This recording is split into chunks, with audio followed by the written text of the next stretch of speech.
ये हमारी एक्सक्लूसिव खबर, देवेंद्र पराशर ये खबर आपको दे रहे हैं तो पक्की ही है कि 200 रुपए सिलेंडर के दाम सस्ते होंगे। केंद्र की तरफ से इसका ऐलान किया जाना भर बस बाकी है, फैसला हो चुका है। तो आपके घर में आने वाला सिलेंडर अब 200 रुपया सस्ता हो जाएगा। अशोक गहलोत कह रहे हैं हम बीपीएल परिवारों को 500 रुपए में सिलेंडर देंगे। मध्य प्रदेश में शिवराज सिंह चौहान भी वो पीछे नहीं है, उनके लिए तो बड़ा क्रूशल चुनाव है इस वक्त है। वो कह रहे हैं सावन के महीने में लाडली बहनों को हम 450 रुपए में सिलेंडर देंगे। अब ये केवल सावन के लिए दे रहे हैं या इसकी अब सावन तो अब बस चला ही गया है, तो अब ये छूट जो है कब इसका कितना प्रभाव पड़ेगा ये देखना होगा। लेकिन फिर भी वो कह रहे हैं हम 450 रुपए का सिलेंडर देंगे लाडली बहनों को। तो चाहे राजस्थान हो, चाहे मध्य प्रदेश हो, छत्तीसगढ़ में भी ऐसी बात की जाती है। तो सरकारें जो है वो समझते हैं इस बात को कि खास तौर पर ये चीज़ जो है, जैसे गैस सिलेंडर हुआ या सब्जियों के दाम होते हैं, ये जो गृहिणियाँ होती हैं घर की, उनको सबसे पहले इसके बारे ये बात चुभती है, सबसे पहले इसका असर महसूस होता है। ऐसे ही सिलेंडर है, गैस का सिलेंडर है। अब लेकिन ये तो विपक्ष कहेगा ही कि ये चुनावी फैसला है, चुनावी साल में आप निर्णय ले रहे हैं देवेंद्र, केंद्र अगर 200 रुपए सिलेंडर सस्ता कर रहा है तो। और फिर 200 ही क्यों, तो ये भी पूछा जाएगा 200 क्यों, हम तो 500 में देते हैं, आप 200 क्यों, आप भी 500 कीजिए।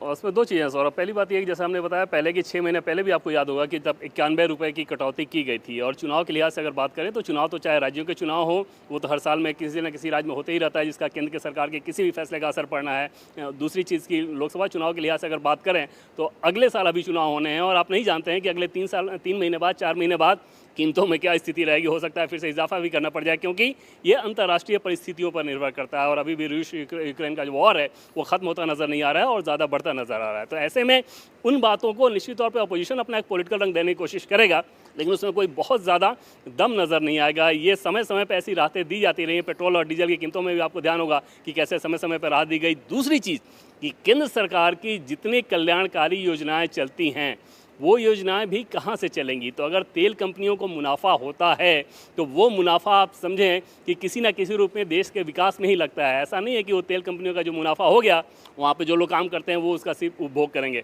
तो कुल मिलाकर एक अर्थशास्त्र की रणनीति के हिसाब से ऐसे फैसले लिए जाते हैं। और जो हमारे सोर्सेज हैं वो ये बता रहे हैं कि प्रधानमंत्री नरेंद्र मोदी के निर्देश पर पिछले कुछ दिनों में लगातार इस पे काम किया जा रहा था। अब बस इंतजार इस बात का है कि कब अनाउंसमेंट हो जाए। देवेंद्र आप रहिएगा हमारे साथ, जरा हमारे पॉलिटिकल पैनल जो माफ कीजिएगा हमारा कहानी कुर्सी का जो पैनल है उनसे भी इस पर चर्चा कर लें।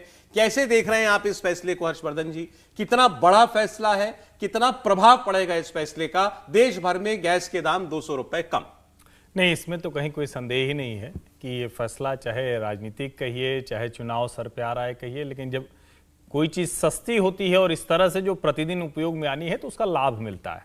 लेकिन एक बात मैं थोड़ा सा कह दूं, देवेंद्र बिल्कुल ये ठीक कह रहे हैं कि इंटरनेशनल प्राइसेज, कॉस्ट सब होता है, लेकिन सरकार के पास वो रूम पिछले कुछ समय से था। सरकार चाहती तो थोड़े और पहले इसको कर सकती थी।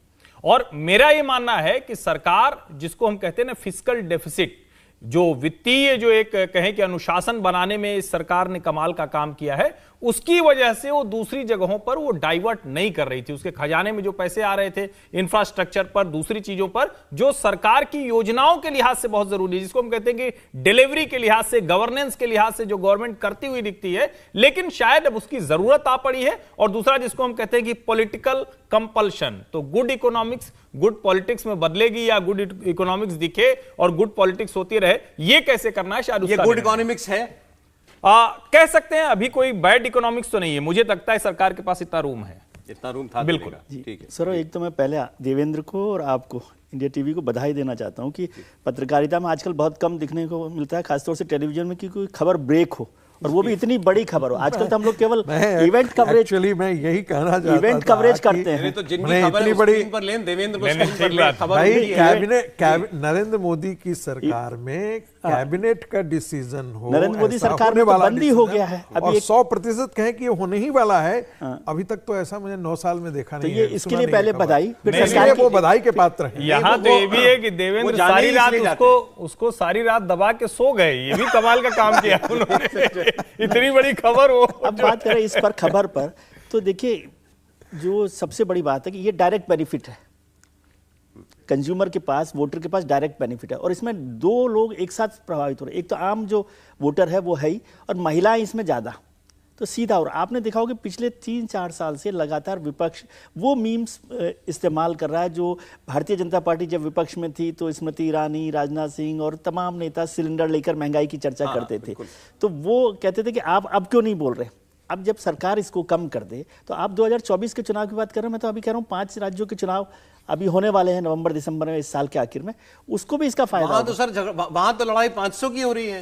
नहीं, वो तो बीपीएल को लेकर है और ये 450 कर रहे हैं। ओवरऑल एक इंप्रेशन बनता है कि सरकार ने उसमें कमी की है। और आमतौर पे कहा जाता है कि good economics is bad politics, है ना। तो ये गुड इकोनॉमिक्स नहीं हो लेकिन गुड पॉलिटिक्स जरूर है। नहीं, अभी तो फिलहाल मुझे कोई बैड इकोनॉमिक्स जैसा भी कुछ ऐसा नहीं हो रहा।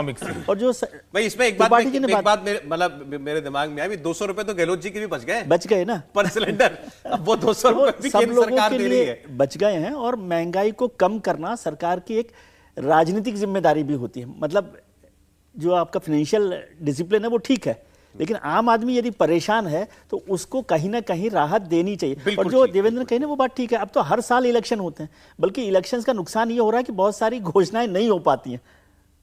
कई बार होता है कि सरकारें चाहती है कि घोषणा कर दें, लेकिन हर बार कोई ना कोई इलेक्शन हो रहे हैं। 4 राज्यों के, अब 5 राज्यों के विधानसभा चुनाव अभी हो रहे हैं, अभी 2 राज्यों के खत्म हुए थे। तो उस वजह से कई बार जन कल्याणकारी योजना, हम तो इस पर राजनीति ढूंढेंगे ही। तो राजनीति का हिस्सा है ही। आपको लगता है कि ये जो आने वाले चुनाव हैं इन चुनावों में राजस्थान, मध्य प्रदेश, छत्तीसगढ़, खास तौर पर जहां बीजेपी का फोकस है, यहां बीजेपी को इसका बहुत फायदा, अब बहुत ना लगाएं, फायदा मिलेगा, इसका फायदा होगा, जाहिर है। और ये तीनों स्टेट बहुत क्रूशियल हैं भारतीय जनता पार्टी के लिए। एक तो मध्य प्रदेश में सरकार को बचाना, और उन दोनों राज्यों में छत्तीसगढ़ और राजस्थान में केंद्र को करना है। तो केंद्र 3 राज्यों के लिए तो कर नहीं सकता, तो पूरे देश में करना पड़ेगा। सौरभ जी, इसमें एक छोटी सी बात, कोई नरेंद्र मोदी के खिलाफ कोई माहौल नहीं है।